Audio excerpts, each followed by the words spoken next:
Nós vamos, irmãos, ficar em pé, vamos ler a palavra de Deus. A hora já vai passando, e essa hora sempre não ajuda. Mas vamos ler na primeira carta de Pedro, no capítulo 5.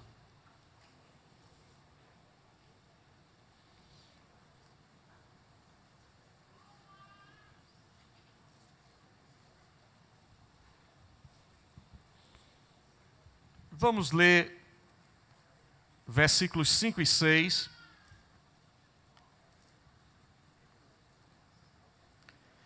Que dizem assim. Primeira carta de Pedro, capítulo 5, versículos 5 e 6. Semelhantemente, vós, os mais moços, sede sujeitos aos mais velhos, e cingi-vos todos de humildade uns para com os outros, porque Deus resiste aos soberbos, mas dá graça aos humildes. Humilhai-vos, pois, debaixo da potente mão de Deus, para que a seu tempo vos exalte. Senhor Jesus, aqui estamos, ó Deus, diante de Ti, estamos agradecidos pela Tua bênção, pelo Teu amor derramado sobre nós. Tu és grande, Tu és supremo, Tu és maravilhoso, Tu és eterno, Tu és sublime, Deus. Em Ti não há sombra nem mudança de variação. Teu é o poder, Tua é a glória, a majestade é Tua, o domínio é Teu, a glória é Tua, a honra é Tua. Nada temos que não venha de Ti, porque Tu és o grande, Tu és o eterno, Tu és o poderoso. Tu és a resplandecente estrela da manhã. Tu és o que era, o que és e o que há de vir. Tu és o grande, Tu és aquilo tudo, Senhor, que se espera de alguém que diz eu sou. Tu és, Senhor, aquele que está conosco em todas as horas da vida. Tu és o que prometeste estar conosco até a consumação dos séculos. Tu és aquele que encarnaste e vieste, Senhor, para perdoar os nossos pecados. Tu és aquele que compraste para Ti todos os povos, línguas e nações. Tu és o que perdoaste, Tu és o que redimiste, Tu és o que alcançaste, Tu és o que escuta o mais vil pecador. Tu és, Senhor, aquele que está no grande, alto e sublime trono, mas está com humilde e contrito de espírito. Tu és o que não abandona, Tu és o que não rejeita, Tu és o que abraça, Tu és aquele que ajuda o que não tem quem o ajude. Tu és Deus, e é por isso que Te adoramos, Te glorificamos, Te reverenciamos e dizemos que Tu és o nosso Deus, a rocha da grande e eterna salvação. Pai bondoso e eterno, Te agradecemos nesta noite pela Tua palavra, pela Tua salvação, pela família que temos, pelos amigos que podemos conversar, sorrir, muitas vezes até brincar, espairecer nas horas tristes da vida. Tu tem dado amigos, companheiros com os quais possamos compartilhar. Pai bondoso e eterno, Tu és o que sara, Tu és o que cura, Tu és o que transforma, Tu és o que abre e Tu és o que fecha. Tu és o Deus Todo-Poderoso. Vai agora nas UTIs, vai agora nos hospitais, nos leitos que estão em casa, com pessoas enfermas nesse exato momento. Tu és o que liberta o oprimido, Tu és o que alcança aquele que ninguém alcança.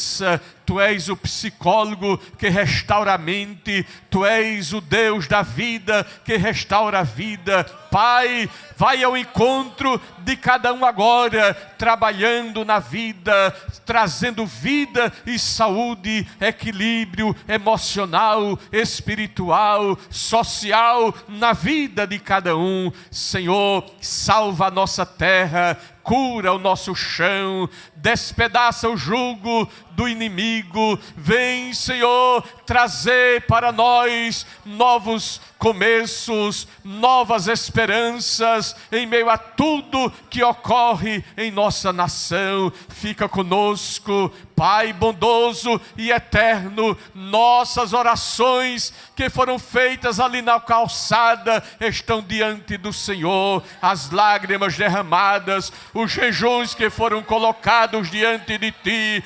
Tu és Deus sobre todas as coisas, e nada do que o Senhor quer e deseja fazer pode ser impedido. A tua mão está estendida, o teu ouvido está aberto, pelo que te adoramos e pelo que te agradecemos, pelas grandes coisas que tu has de fazer nesta terra, por amor ao teu povo, por amor à tua igreja e até por amor a ti mesmo, em nome de Jesus, em nome de Jesus. Amém, Jesus. Podeis sentar, meus irmãos. Glória a Deus.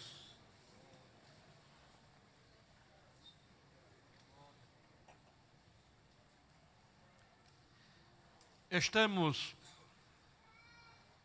durante este tempo, debruçados nesse texto, que fala sobre submissão aos mais velhos, cingir-se de humildade uns para com os outros, porque Deus resiste aos soberbos, mas dá graça aos humildes. E diz ainda: humilhai-vos, pois, debaixo da potente mão de Deus, para que a seu tempo vos exalte. Que palavra extraordinária esta palavra. Palavra doce e poderosa. Quando nós olhamos para esse texto, e aqui comentamos algumas coisas já sobre essas questões, quando lemos aqui numa referência em Efésios 5:21, sujeitando-vos uns aos outros no temor de Cristo. Essa sujeição é no Senhor. Sujeição no Senhor. Seja de uns para com os outros, seja do marido para com a esposa, da esposa para com o marido, seja em relação às autoridades constituídas, sempre esta sujeição precisa ser no temor do Senhor, no temor de Cristo. Porque se não for assim, não terá sentido. Aqui comentamos sobre o respeito que deve-se ter às autoridades constituídas, desde que estas autoridades não afrontem o Evangelho de Cristo. Caso contrário, essa submissão, essa sujeição se dá de forma errada. Assim como a sujeição e a submissão que deve haver da mulher para com o marido, do marido para com a mulher, deve ser no Senhor. Porque se a mulher se submete a um marido que a espanca, que a detrata, esta submissão está em risco, em perigo, porque não é no Senhor. A submissão no Senhor é uma submissão que traz temor, respeito, consideração, zelo. Da mesma forma da mulher para com o marido, porque às vezes tem mulher que não ajuda muito não. É assim ou não? Tem mulher que também não ajuda. Às vezes, irmão, a mulher tem que ser submissa ao marido e tal, etc. E parece que o jugo fica bem pesado. Em relação ao homem, ter que cuidar, tratar, etc. Mas a mulher precisa honrar o seu marido. Porque tem mulher que não honra o marido também. E isso pode criar uma brecha dentro da família de chegar a um desastre, de chegar a uma dificuldade. Esse respeito precisa ser mútuo. Da mesma maneira que O homem deve amar a sua mulher e honrá-la, protegê-la, cuidar dela em todos os sentidos. A mulher, da mesma forma, para com o seu marido. Se ela não o faz, se ela abusa, porque tem mulher abusada ou não tem? Tem mulher abusada. Tem homem ruim, mas tem mulher abusada. Tem mulher abusada. Mulher que não sabe honrar um marido. E às vezes quem está de longe olha assim e diz, meu Deus, como é que aquele homem suporta aquela mulher? É porque ele está orando. Porque no dia que ele deixar de orar, a senhora vai ver o desastre. Ele está se sustentando por causa da oração dele. Não é por causa da sua oração. Porque se a senhora não está cuidando do seu marido, cuidando do seu lar, cuidando do devido respeito para com a sua família, enquanto ele estiver orando, ainda tem um jeito. Mas se ele deixar de orar um dia, a senhora vai cair num desastre que quando descobrir, talvez seja tarde demais.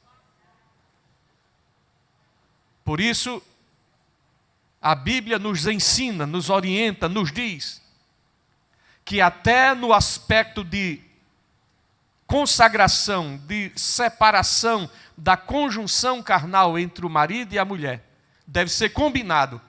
E a Bíblia diz, lá em 1 Coríntios capítulo 7, que não deve ser nem por muito tempo. Porque se ficar muito tempo, reticência, etc, vai criar uma brecha tão grave, porque isto dentro do casamento faz parte daquilo que é o dever conjugal de um para com o outro. E isso não pode ser encarado, embora a Bíblia diga que é uma dívida, é um dever, mas precisa ser encarado também de um para com o outro como uma alegria. Como alguém que está feliz de estar com a outra pessoa. Às vezes, eu oriento em algumas ocasiões, de que os casais precisam orar dizendo até, Jesus, me dê amor pelo meu marido, me dê amor pela minha esposa. E precisa, isso precisa. Aumenta o meu amor. Assim como o crente deve dizer para Jesus, Jesus, aumenta o meu amor por ti, aumenta o meu amor pela tua palavra. Que eu possa esconder a tua palavra no meu coração, para eu não pecar contra ti. Isso é fundamental na vida cristã. Porque a Bíblia nos diz, cingivos de todos de humildade, uns para com os outros. Um tem um relacionamento aproximado com o outro. Um casamento que dura, uma família que dura, um relacionamento que dura, uma amizade que dura, é uma amizade alicerçada neste reconhecimento da outra pessoa. Esta pessoa é importante para mim. E quando eu menosprezo isso, vem o juízo de Deus sobre mim. Se eu não honrar isto, vem o juízo de Deus sobre a minha vida. Se nós não cuidarmos disto, chega a hora que Deus diz assim, olha, está bom demais, você está muito grande, você está muito importante, você está muito dono de si, você está muito dona de si. Já que você está muito dona de si e está fazendo alguém sofrer, venha cá. Pode pegar você pela orelhinha assim, ó. E pode dizer a você assim, vamos dar uma voltinha aqui, para ver se você é poderosa mesmo, para você ver se você é valente mesmo, é poderoso mesmo. Venha cá, vamos dar uma voltinha comigo aqui. Por quê? Porque a Bíblia é quem diz, é a Bíblia quem diz, que Deus resiste aos soberbos, Não sou eu que estou dizendo, é a Bíblia que está dizendo. Deus resiste o soberbo. É desse jeito. Se não for assim, eu não quero. Se você quiser, vai ter que me engolir assim. E é. Você está um comprimido muito grande. Deus vai pegar você e vai dissolver dentro, feito um sorrisal dentro de um copo d'água assim. Você vai ficar bem pequenininho, vai sumir na água. Se você está muito grande para ser engolida, Ele vai dissolver você na água assim. E agora? A Bíblia diz que Deus resiste os soberbos. Deus não aceita soberba de ninguém. Quando eu digo de ninguém, é minha, é sua, é de quem quer que seja, porque aqui não tem grande nem pequeno. Deus não resiste soberba de ninguém. De ninguém. Só vai ser se for assim. Vai não. Vai ser do jeito de Deus. Vai ser do jeito de Deus. Eu preciso colocar na minha cabeça que não é do meu jeito, é do jeito de Deus. Se não for do jeito de Deus, não vai dar certo. Porque quando a pessoa quer fazer do seu jeito e entorta o caminho, ele vem dizer assim: eu vou endireitar o caminho que você está entortando. Eu vou consertar. Botou ferrolho, eu quebro o ferrolho. Botou cadeado, eu arrebento o cadeado. Não é do seu jeito, é do meu jeito. Não é da sua forma, é da minha forma. E aí, nós aqui falamos a semana passada que o soberbo constitui Deus como seu inimigo. Não falamos aqui a semana passada? Deus constitui o soberbo como seu inimigo. Deus vem ao encontro dele com tudo. Não é preciso nem tudo, né, de Deus para pegar alguém, mas traz a ideia de que Deus se levanta assim e diz assim: espera aí. Porque a Bíblia diz assim: por causa da opressão e do gemido do... O que é que diz o texto? Agora imagine Deus se levantando para socorrer alguém que está sendo oprimido. À medida que Deus está se levantando para agir a favor de alguém que está sendo oprimido, é a mesma medida que está se levantando contra alguém que está o quê? Oprimindo. Aí a pessoa diz assim: não, Deus é somente meu. Não, Deus não é somente seu não. Deus é Deus de todos. Eu preciso ter a compreensão de que Deus não é somente meu, não, é de todo mundo. Por isso Paulo teve a sensibilidade de dizer assim: embora em nada me sinta culpado, não me sinto justificado, porque quem me julga é o Senhor. Eu procuro assim na minha mente: Deus, eu não me lembro agora de se eu fiz mal a alguém, se eu prejudiquei alguém, se eu fiz isso, eu não me lembro agora, mas eu posso ter feito sem saber. Por isso que Paulo diz assim: embora em nada me sinta culpado, eu olho assim e não vejo nada, mas eu não me sinto justificado. Quem vai me justificar não sou eu, quem vai me justificar é o Senhor. Quem vai julgar segundo a reta justiça, ainda que eu não tenha alcançado tudo o que precisaria ser, mas do meu coração eu preciso: Deus, tudo que aquilo que eu fiz, que é erro, que é contradição, me perdoa. Mas se tem alguma coisa que eu fiz, que eu não me lembro, Senhor, tem misericórdia de mim. É assim que nós devemos agir uns para com os outros.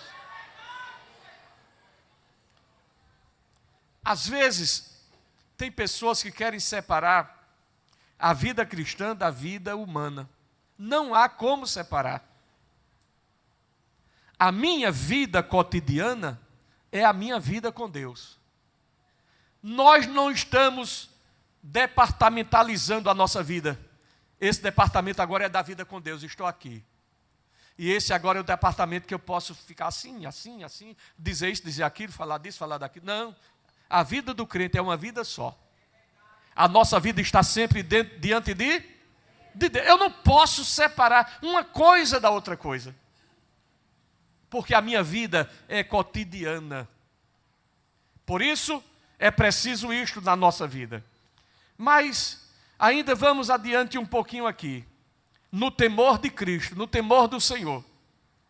Algumas versões da Bíblia dizem assim, por referência a Cristo. Por reverência a Cristo. Eu devo me sujeitar, eu devo me submeter, eu devo honrar, eu devo considerar no temor de Cristo, no temor do Senhor, no sentido de por reverência a Cristo, na reverência que eu devo ter ao Senhor. Assim como eu tenho reverência ao Senhor, no temor do Senhor, eu devo ter isto no meu coração de uns para com os outros. Interessante que quando, e voltando, porque esse texto aqui de Efésios 5, 20, 21, 22, vai falar aqui da vida do casal, que o marido deve amar a esposa deve honrar o seu marido. Está aí no contexto ou não? Está ou não? Porque alguém pode estar dizendo assim, por que o pastor está falando de família aqui agora? Tem nada a ver. Não tem? Vamos ler a Bíblia, irmão? O que é que diz o versículo 22? Vós, mulheres, submetei-vos a vossos maridos. Ou seja, o versículo 21 vai acompanhando para o versículo 22. Agora, dentro disto aqui, esta nossa submissão e este nosso respeito, a Bíblia nos ensina aqui. A submissão é no Senhor. A mulher se submete ao marido, assim como a igreja se submete a Cristo. E o marido ama a mulher, assim como Cristo amou a. É muito fácil a gente se submeter àquele que a gente ama. Não há perigo de errar. O problema é que, para que haja uma submissão, em contrapartida precisa haver amor e respeito, sim ou não? Mas esse amor e respeito, se não é honrado com essa relação de apreço, de consideração, de mútuo respeito na relação, uma coisa vai chamando a outra e daqui a pouco ninguém sabe onde é que começou e onde terminou. Geralmente em todos os relacionamentos de casais, quando chega uma crise, aí diz assim, chega um ponto de a pessoa nem saber por que é que está nessa situação. Porque começou com um negocinho aqui, e foi outro negocinho ali, e começou. Tiro de um lado, tiro do outro, míssil de um lado, míssil do outro, conversa de um lado, conversa do outro, daqui a pouco ninguém sabe como chegou ali. Por isso que é preciso, vez por outra, sentar, conversar, reconhecer, pedir perdão, se reconciliar, porque a Bíblia diz que até a oração fica impedida. Se essa relação não tiver encaixada, até a minha oração fica impedida. Não adianta, não adianta. Não adianta vitrine, não adianta janela, não adianta fachada, adianta o que está dentro, adianta o que está dentro. É hora de ir para dentro e dizer assim, Senhor, vê se há em mim algum caminho mau e guia-me no caminho eterno. É assim que diz a palavra de Deus. É assim que funciona. Então, nosso dever para com Cristo está baseado na nossa ação de submissão a Ele e aqueles a quem nós devemos respeito e honra. Se não for assim, não vai funcionar. A Bíblia, ela é tão clara, irmão, tão simples, tão cristalina, que não tem como fugir dela. Às vezes a pessoa vai orar e na hora da oração, glória a Deus, aleluia e tal, aí vem aquela mensagem assim, isso, não, glória, aleluia e tal, etc. E quer fugir do assunto. Não encare o assunto. Se o Espírito de Deus está lembrando a você aquilo, encare aquilo que está vindo na sua mente e trate diante de Deus. Porque não adianta, irmãos, não vai resolver. Ou nós temos coragem de ir diante de Deus, porque diante das pessoas a gente se esconde, mas diante de Deus não. Não tem como fugir desta realidade. Eu vou orar, ó Deus e tal, aí vem aquilo assim, ó, aleluia, glória a Deus. Você levanta a voz contra a voz da sua própria consciência. Não resolve. Não vai resolver o problema. Você precisa encarar, Jesus, isso está vindo aqui na minha mente agora. E eu não posso me esconder disto. Isso está me machucando. Isso está me atingindo. Olha, Jesus, eu estou assim, meu coração tão duro. Meu coração chega a estar inchado. Vê como é que eu estou aqui. Olha, eu não sei como é que eu vou resolver isso, mas me ajude a resolver. É assim ou não? Não é melhor do que se esconder, sim ou não, irmãos? Mas fica querendo se esconder. Não, não se esconda. Diga a Jesus, olha, Jesus, eu sou essa coisa. Pense num negócio. Olha, meu coração é tão duro, Jesus. Meu coração é assim, é desse jeito. Eu não sei que natureza é essa, mas trabalha, Jesus, na minha natureza. Muda o meu coração, muda a minha... Me ajude a mudar, Jesus. É assim que deve ser ou não? E não ficar se escondendo. Aí vem aquilo, ó Deus, glória a Deus. Como se o seu grito vai abafar a voz da sua consciência. Não vai resolver. O jejum não resolve. Sacrifício não resolve. O que vai resolver é você parar e tratar isso diante de Deus. O que é que eu preciso fazer aqui, Deus? Me ajude a tratar isso. O que é que está precisando melhorar aqui? Me ajude a melhorar isso aqui. Eu sozinho, Jesus, tu conhece, eu sou ruim, Jesus. Não é melhor dizer a verdade, irmão? Sim ou não? Jesus, pense numa criatura difícil, sou eu. Eu não me suporto, Jesus. Eu não sei como o Senhor está me suportando, mas o Senhor tem me suportado até agora. Me ajude, me ajude, me ajude, me ajude. Glória a Deus. Glória a Deus. Porque nós precisamos chegar no céu, sim ou não, irmãos? 1 de Pedro 2, 13 e 14.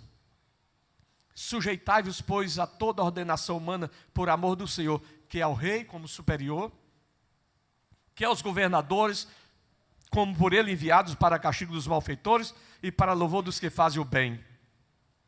Eu aqui falei, mas se a autoridade amanhã disser assim, olhe, não pode falar no nome de Jesus, como é que vai ser agora? Hein? A Bíblia manda se sujeitar, sim ou não? Mas se a autoridade disser assim, não vai mais poder falar no nome de Jesus, o que é que vai fazer? Vai submeter a autoridade? Aí Pedro diz assim, com todas as letras, importa obedecer antes a Deus do que aos homens. Tem gente que pega isso e bota para o pastor da igreja, né? Não, aqui está tratando das autoridades lá fora. Deus me usa, é desse jeito, e tal, não sei o que, e tal, e o pastor é cru, é não sei o que, e tal, etc. Se ele for cru, ele vai ser cozinhado por Jesus, vai ou não vai? Mas a gente aprende com Ana, que diante do Senhor, quando recebeu aquela palavra dura, ela olhou assim, não tem a tua serva como filha de Belial. E ela foi o quê? Abençoada pelo homem de Deus. Sim ou não? Então, é preciso compreender as coisas, irmãos. É preciso compreender as coisas. Uma vez eu estava num trabalho, num determinado lugar, e uma pessoa disse assim, mas irmão, porque o irmão aí proibiu a gente de ir e tal, quando o senhor tinha falado que a gente era para ir e tal, etc. Eu digo, irmão, escute bem, quem foi que disse que não era para ir? Não foi fulano, foi ontem, ele sabe o melhor. Acabou o assunto. Mas tem gente que fica alimentando e retroalimentando dificuldade e problema. Você não perde nada em voltar atrás. Quem quiser ser grande, deixe ser grande, irmão. Quem quiser correr, deixe correr. Quem quiser dar um pulo alto, deixa ele pular. A Bíblia diz, vai nessa tua força. Vai. Meus queridos irmãos, nós não estamos correndo uma corrida de 100 metros. Que você sai uma... Não, nós estamos em uma maratona. Nós estamos em uma maratona. Quem quiser correr, deixa correr. Quem quiser gritar, deixa gritar. Vai fazendo a tua parte e Deus vai te abençoando. Onde você estiver, Deus vai abençoando você. Glória a Jesus. Muito bem. Mas ainda, neste versículo 5 diz assim: Deus resiste aos soberbos, mas dá graça aos humildes. Essa é a terceira semana que a gente está nesse versículo e parece que não sai dele. Vamos ver se a gente consegue sair dele hoje. Mas diz assim, que esta declaração é comparada àquilo que está escrito em Lucas 14 e 11. Quando diz assim, todo o que se exalta será o quê? Humilhado. E o que se humilha será o quê? Exaltado. Irmão, preste atenção em uma coisa. Escute bem. Preste atenção em uma coisa. Todas as vezes que você perceber que alguém conscientemente, porque às vezes a pessoa pode fazer inconscientemente, sem querer. E quando você faz uma coisa sem querer, não tem dolo. Pode ter uma culpa, mas não tem o dolo. Aquela vontade consciente de humilhar a pessoa. Entende isso? Você pode, talvez, chegar assim e passar, eita, pastor, nem falou comigo. Ele talvez não tenha visto, não tenha percebido. Mas foi no sentido de humilhar, não passou e não viu, não percebeu. É diferente assim, eu não vou falar vou passar assim, vou virar a cabeça, vou me embora. É diferente, irmão. É diferente. Então é preciso a gente ter essa compreensão disto. Então, o que se exalta será o quê? O que, irmãos? Humilhado. Não tem como ser diferente. Todas as vezes que alguém começar a se exaltar, Deus vai pegar e vai dizer assim, desce, desce, desce, desce, desce, desce. E Deus tem maneira de fazer ou não tem? Tem, irmão. Uma pessoa, ela pode se exaltar, não é porque ela tem muita coisa, não. Às vezes a pessoa não tem nada e é exaltado. Sim ou não? Às vezes tem gente que tem muita coisa e é simples, é humilde. Você vai falar, é aquela atenção, aquele jeito e tal, etc. E já tem outro que pode não ter muita coisa, mas pode não ter uma posição assim, pode não ter muito conhecimento, mas é todo orgulhoso, vaidoso, presunçoso. Porque a humildade não é uma posição social, não é uma posição econômica, é uma posição de espírito. Entende isso? Ser humilde não é ter ou não ter. Não é ter uma posição ou não ter uma posição, ter dinheiro ou não ter dinheiro. Ser humilde é uma questão de espírito. É algo que está dentro da pessoa. E toda pessoa que alguém pode vê-la como humilde, se você for falar com ela, irmão, o senhor é uma pessoa humilde. Não, irmão, não sou humilde não. Mas quando você observar uma pessoa, graças a Deus, irmão, que eu sou humilde.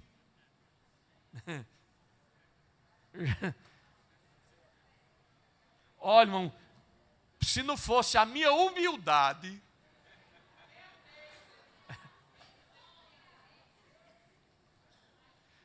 isto não é humildade, é a soberba de achar que é humilde. Todas as vezes que alguém se descobre humilde, se tornou soberbo. Porque toda pessoa humilde, de fato, vai se reconhecer sempre em dificuldade. É como se não tivesse alcançando o que era para alcançar. É aquilo que Paulo disse, eu luto, eu corro. Não que tenha alcançado, mas eu corro. Eu estou correndo, eu estou buscando, eu estou lutando por isso. Então é preciso compreender isso. A humildade é a maior virtude, e pode-se dizer que é a mãe de todas as demais virtudes, não é? É aquele sentimento de ser pequeno. Não aquele ser pequeno, irmão, eu sou tão pequenininho. Olha, irmão, eu sou tão humilde, irmão, eu não sou nada, Aí já começa aquela coisinha, é ou não? A pessoa precisa ser simples até na sua colocação. Reconhecer-se como alguém que foi chamado para aquilo é um fato. Não é ser soberbo. Paulo disse na sua expressão, pela graça de Deus, eu sou o quê? Sou, nem mais e nem menos, só isso. Isso não é ser soberbo, isso é constatar uma realidade daquilo que se é. Paulo disse, dou graças ao meu Deus, porque me julgou fiel, chamando-me para o ministério. Ele estava se ufanando de estar no ministério? Não, ele estava dizendo graças a Deus. A Bíblia nos diz, a nossa capacidade não é de nós mesmos, a nossa capacidade vem de Deus. Porque não é de nossa parte, não é? Então, é preciso isso. Não pode haver humildade enquanto não há consciência de que há algo que está além da gente. E isto aqui é como a Bíblia diz assim, é como a luz da aurora. Vai raiando mais e mais. Não é que não tem luz, não tem. Por quê? Porque a luz já está brilhando, sim ou não? Mas essa luz vai assumindo uma nova força, porque está alimentada pela fonte. E quem é a fonte? É Jesus. É a palavra de Deus, é o Espírito de Deus que vai alimentando esta fonte em nossa vida. Não por nós, mas por Ele. Não é? Então a humildade resulta de se descobrir que tudo quanto se é, tudo quanto se tem, tudo quanto se pode imaginar de si mesmo, não pode estar além ou aquém daquilo que Jesus disse que você é. E Paulo resume isso muito bem quando ele diz, pela graça de Deus eu sou o quê? Sou nem mais e nem menos. Ele não escondeu a sua chamada, não escondeu a sua posição. Ele não se gloriou na sua posição. Aliás, ele disse, se alguém quer se gloriar, glorie-se no Senhor, se glorie nele. Porque é por causa dele, para ele e por ele são todas as coisas. Então, se alguém vai se gloriar no Senhor e não em si mesmo. É a graça de Deus em nossa vida. Aquele que tem uma vida de submissão e humildade perante Deus, reconhece a sua fraqueza, irmão. Reconhece o seu pecado. Reconhece a sua falha. Reconhece que não é aquilo tudo que precisaria ser. E é isto que nos mostra, até na vida secular, entenda isso. Porque ser humilde do ponto de vista cristão é algo alimentado por valores espirituais, bíblicos. Mas a pessoa lá no mundo pode ser humilde também ou não pode? Pode também. Demonstrar algum senso de humildade, baseado em valores morais, éticos. Pode demonstrar algum sentimento de humildade? Pode. Às vezes você vê pessoas, até na sociedade, que detêm um conhecimento extraordinário sobre um assunto, determinado assunto, e você vai conversar com aquela pessoa, a pessoa tão simples. É uma pessoa que se acha refém de um conhecimento que ainda não alcançou. Por isso que Sócrates, que foi um grande filósofo, ele disse: só sei que nada sei. Porque quanto mais você busca, mais descobre que menos. Às vezes eu fico em casa, meu Deus, isso, tem isso, tem isso, tem isso. Aqui de última hora ainda fico botando um negocinho e me lembrando disso, daquilo outro. E fico, meu Deus, tanta coisa, tanta coisa. E às vezes eu volto para casa e digo assim: meu Deus, eu podia ter falado isso, poderia ter falado aquilo. Jesus, eu poderia ter falado aquilo. Por quê? Porque é tanta coisa para se falar. E o tempo é tão pequeno. Quando você observar alguém dizendo assim: olha, o negócio estava ruim, mas quando eu cheguei, foi eu chegar, pronto, mudou o negócio. Bastou eu chegar. Tu viu, fulano, que o negócio estava meio assim? Mas quando eu cheguei que falei, pensa no negócio, ó, valha-me Deus. E decidiu chegar lá naquele caninho que desce da oliveira, que vem para o castiçal. E chegar e dizer assim: ô menino, fecha ali aquela torneira. Aí vai lá.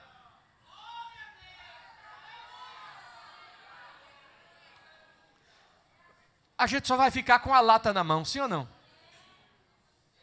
Só vai ficar com a lata na mão. Então é preciso compreender isso.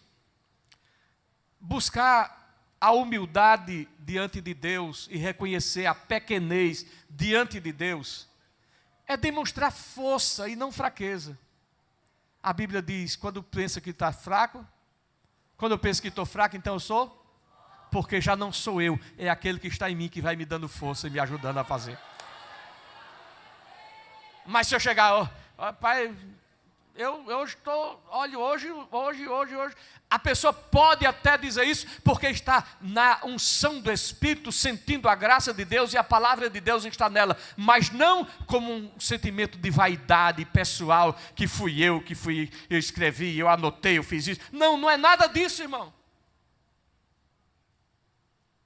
Aquele que está fazendo o trabalho do Senhor, seja em que departamento for, seja a tarefa que está realizando em qualquer lugar, se está fazendo de coração, vai sentindo a aprovação de Deus em sua vida. Deus vai derramando da sua bênção sobre a sua vida. O trabalho que a pessoa está realizando, Deus vai começando a honrar, a fazer com que as outras pessoas até percebam isso. O que foi que Deus disse a Josué? A partir de hoje, engrandecerei o teu. Agora te lembra, Josué, sou eu que estou engrandecendo o teu nome. E a Bíblia diz que ele pode engrandecer e ele pode derrubar. O que foi que Deus disse através do profeta para Nabucodonosor? Tem cuidado, Nabucodonosor, não vai te gloriar, não vai fazer. Quando foi um ano só, um ano. Lá vem Nabucodonosor. Esta é a Babilônia que eu construí para a minha glória. Aí, tá. Vai comer capim, vai unha crescer, cabelo crescer, vai virar bicho. Até que reconheça que é Deus, que é Deus, que é Deus, é Deus, é Deus, somente Ele. Então é preciso isso na nossa vida, não é? Interessante, irmãos, que quando nós olhamos para o texto, no Evangelho de João, no capítulo 13, tinha necessidade de Jesus de fazer aquilo? Ele tomar a toalha, uma bacia d'água, e sair lavando o pé, empoeirado. Eu fico imaginando aquelas unhas como eram.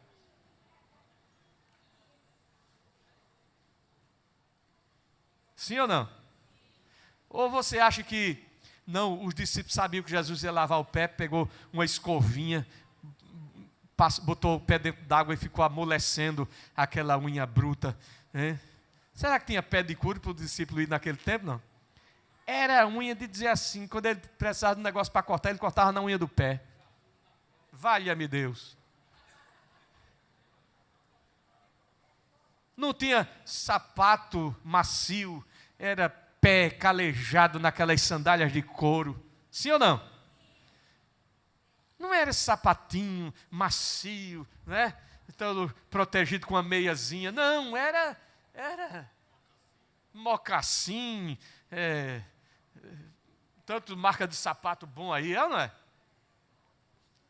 Couro macio, todo cheio de anatômico, para não causar calo. Não, era sandália, pé empoeirado, unha daquela cheia de né?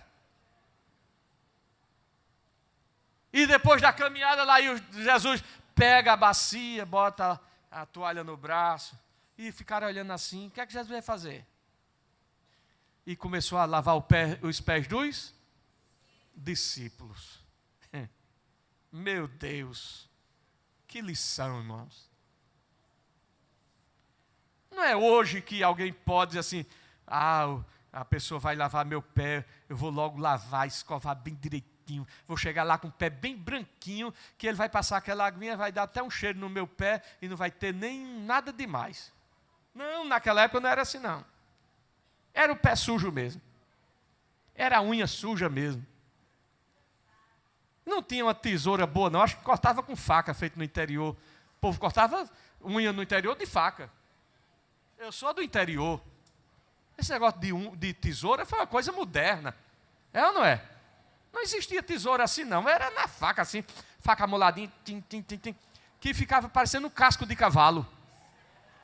No interior é assim, quem é do interior sabe do que eu estou falando. Então é preciso compreender isso. E Jesus vai lá e se dobra, e se abaixa, e lava aqueles pés, cheio de poeira, cheio de tanta coisa, e enxuga com a toalha, até que chega na vez de Pedro, e Pedro diz, Senhor, não, o Senhor lavou aí porque eles não são humildes, eu sou humilde. Traduzindo, eu sou humilde, eu é que devo lavar o teu pé, e não tu o meu. Não, Senhor, tu vai lavar meu pé não. Jesus olhou para ele e disse, olha, se eu não lavar teu pé, tu não tens parte comigo, Pedro. Assim lava tudo. Não, tudo não. Vós já estáis limpos pela palavra que vos tenho falado. Agora, eu estou lavando seu pé para saber que você está lavado, mas você ainda está com o pé no chão. Você ainda está na terra. Diariamente você tem que lavar o pé diante de Deus. Você ainda está no chão. Você não está no céu não, você está na terra. Sujeito a empoeirar os seus pés. E é preciso lavar. Jesus lavou os pés daquele que o traiu, sim ou não? Porque Jesus não fez distinção. E ele disse, como eu fiz, façai vós também. É para a gente ainda hoje estar lavando o pé? Não, irmãos. Aquilo fala muito mais do que lavar o pé. É o sentimento de serviço. E Jesus, ele se humilhou àquela posição, porque era uma humilhação, sim ou não? Ele estava fazendo o trabalho de um escravo. Quem lavava os pés eram os escravos. E ele se fez escravo, e ele se humilhou, não porque... ele se humilhou porque não se envergonhava. Ele se colocou naquela posição porque ele não tinha vergonha de realizar a tarefa que era própria de um escravo, de um servo. A Bíblia diz que o Filho do Homem não veio para ser servido, mas para servir e dar a sua vida em resgate de muitos. Foi para isso que ele veio. Ele humilhou-se por causa da sua consciência da relação que tinha com Deus. Era isso que fazia ele. E de que o seu poder e a sua capacidade estava em Deus. Quando a gente compreende essas coisas, irmão, tudo mais fica mais fácil. Apesar de ser humilde diante de Deus, ele não se mostrou covarde diante dos. Não é porque ele era humilde diante de Deus que ele, na hora de pegar o chicote e virar a mesa lá dos cambistas, dos vendedores na frente do templo. Não, ali não era hora de ser humilde no sentido de se submeter àquilo. É hora de agir com a verdade para com aqueles que estavam deturpando a imagem do templo do Senhor. Porque às vezes gente pensa que ser humilde é não assumir, ser humilde é sempre estar de acordo com aquilo para o qual foi chamado, nem mais e nem menos. Não é usurpar, é não usurpar aquilo para o qual foi chamado. Agora, se alguém quer humilhar, humilha. E se você perceber que alguém está querendo te humilhar, irmã, fica calado e vai dando glória a Deus.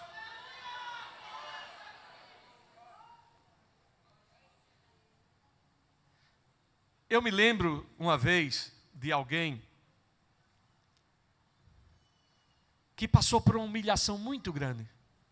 E Deus usou uma pessoa e disse assim: aqueles que estão te fazendo chorar, vão chorar muito mais. Irmão, não deu uma semana não. Não deu uma semana. Não deu uma semana. Meus irmãos, que Deus nos ajude. Quando eu digo Deus nos ajude, eu estou me colocando no meio. Entende isso? Então diga comigo que Deus nos ajude. Vamos particularizar que Deus me ajude.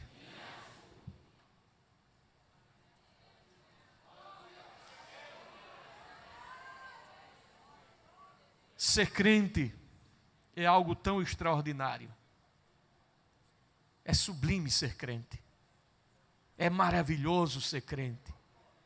Mas é preciso estar diante de Deus sempre, dizendo: Jesus me ajude, Jesus me ajude, Jesus me ajude. Eu vou parar agora. Não vai terminar. Aquele relógio ali está errado, né? Está até me ajudando, né? Mas ele hoje ali está errado, viu? Eu vou entrar só uma pitadinha no versículo seguinte, para não dizer que a gente não saiu desse versículo hoje. Porque essa é a terceira semana que estamos no versículo 5. Vamos entrar no versículo 6, somente uma apresentação. Porque o versículo 6 de 1 Pedro, capítulo 5, diz assim: humilhai-vos, pois, debaixo da potente mão de Deus.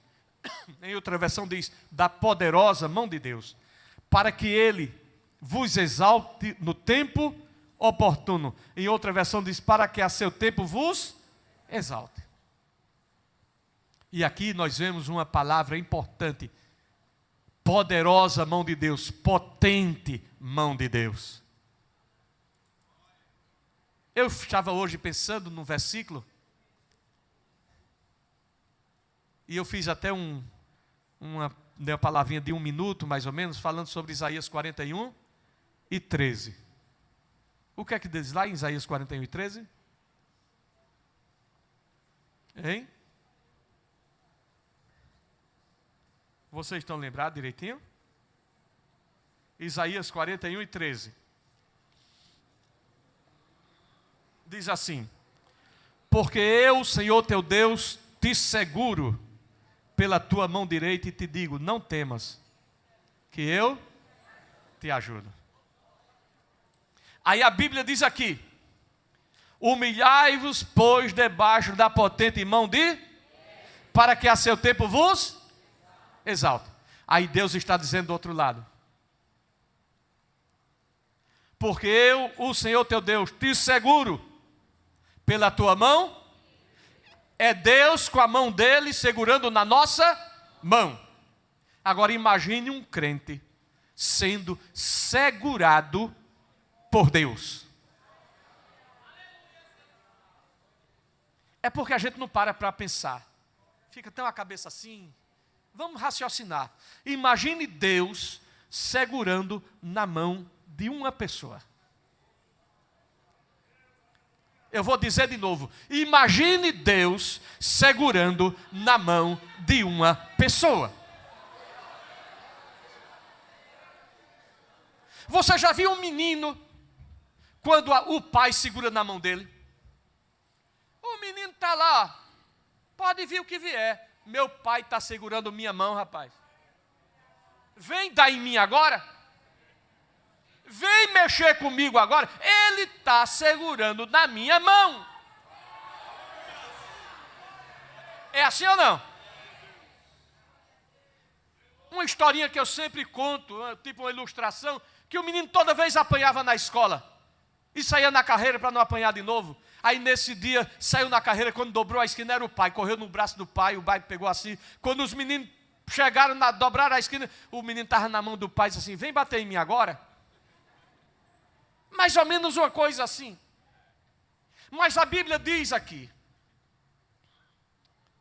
porque eu, o Senhor teu Deus, Deus está dizendo para nós assim, eu, o Senhor, eu sou o teu Deus, eu sou o teu Deus. Irmão, adolescente, Deus está dizendo para mim e para você, eu sou o teu Deus. Imagine que aqui tem um porquê. É como Deus querendo explicar. Deus chega para nós e vai dar explicação. Por que, Deus? Por quê? Porque eu sou o Senhor teu Deus.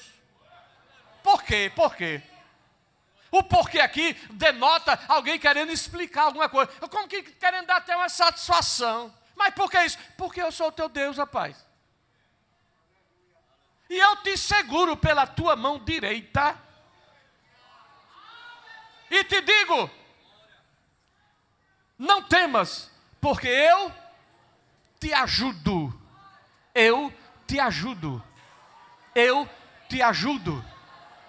Deus estava dizendo a alguém que precisava de ajuda.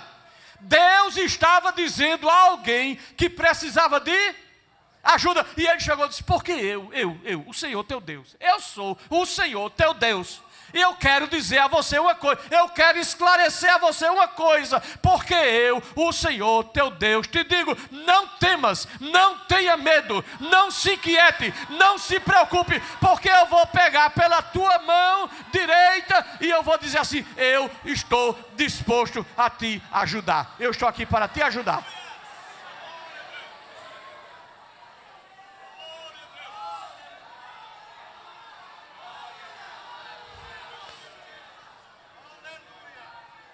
Eu estou aqui para te ajudar.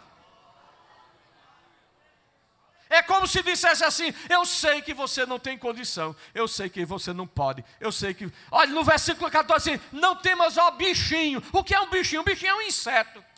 É uma coisa tão pequena que é um bichinho. Que alguém chega assim, ó, um bichinho que está voando, passa o dedo assim, aí quando vai passar... Não, aqui não. Aqui você não vai meter o dedo não, rapaz. Esse bichinho aqui tem dono. Esse bichinho aqui tem dono. Mas sabe por quê? Porque aquele que se humilha debaixo da poderosa mão de Deus. Aleluia. Oh, que coisa extraordinária isso aqui, irmão.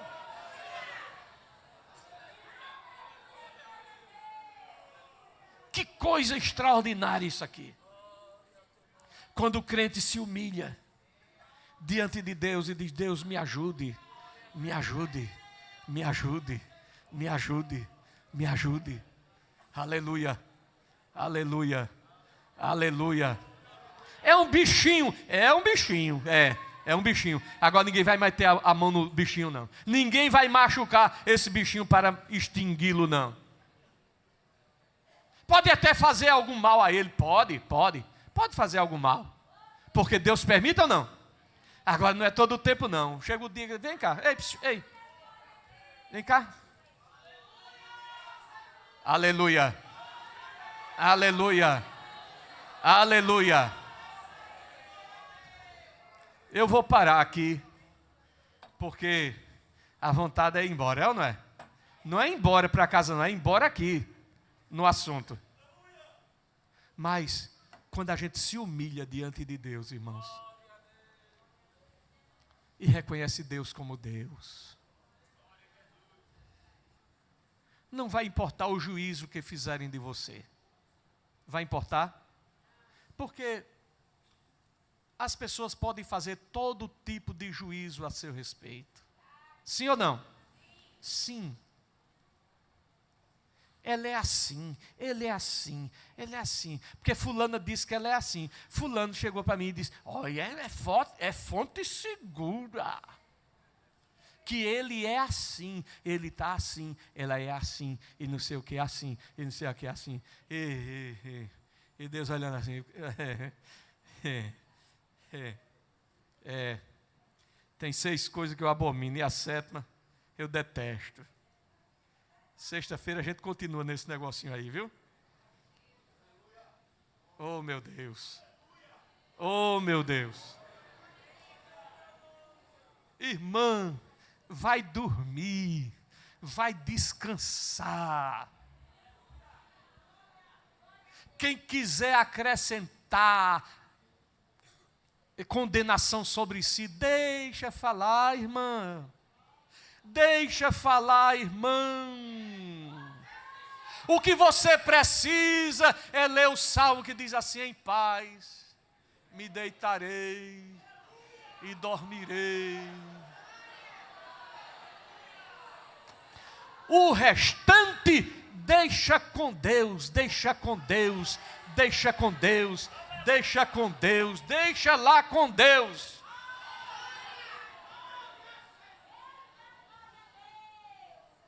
Porque ninguém vai poder se livrar disso. Jesus expulsava demônio. Chegou alguém e disse assim: ele expulsando demônio em nome de Beelzebu. E como o diabo vai expulsar o diabo? Irmãos, é tempo de a gente ser crente. E não se preocupar tanto com o que estão falando aí, não. Faça a sua parte. Faça a sua parte. Reconheça que você não é perfeita, que você não é perfeito. E vá buscando a Deus, vá buscando e vai entregando ao Senhor, vai entregando ao Senhor. E Deus, diz a Bíblia assim, no seu tempo vos exaltará. Humilhai-vos debaixo da potente mão de Deus, para que a seu tempo Ele vos exalte. É só uma entradinha assim, bem de leve, mas sexta-feira a gente vai mergulhar nisso aqui. Tá bem assim? Que Deus abençoe os meus irmãos que aqui estão e que possamos assim, em continuação, servir a Deus de todo o nosso coração. Marquei aqui para na próxima semana a gente continuar daqui. Então que Deus abençoe a cada um de vocês. Que possamos voltar para casa hoje melhor do que aqui chegamos. Melhor.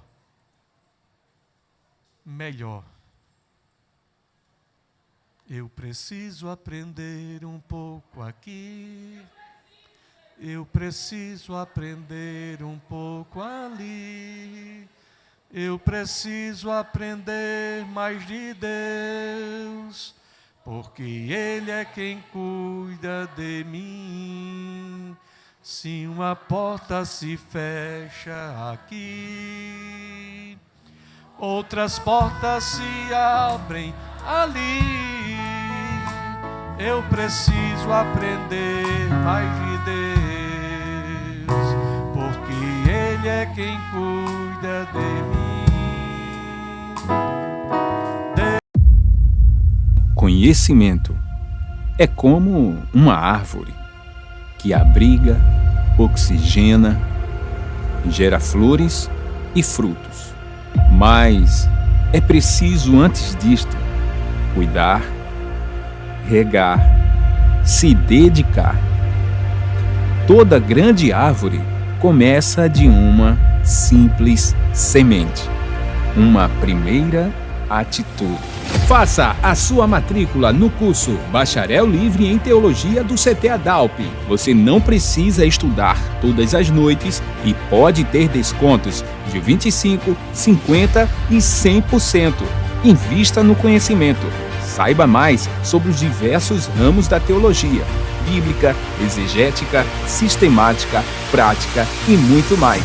Fale conosco agora mesmo pelo nosso WhatsApp 81991265849.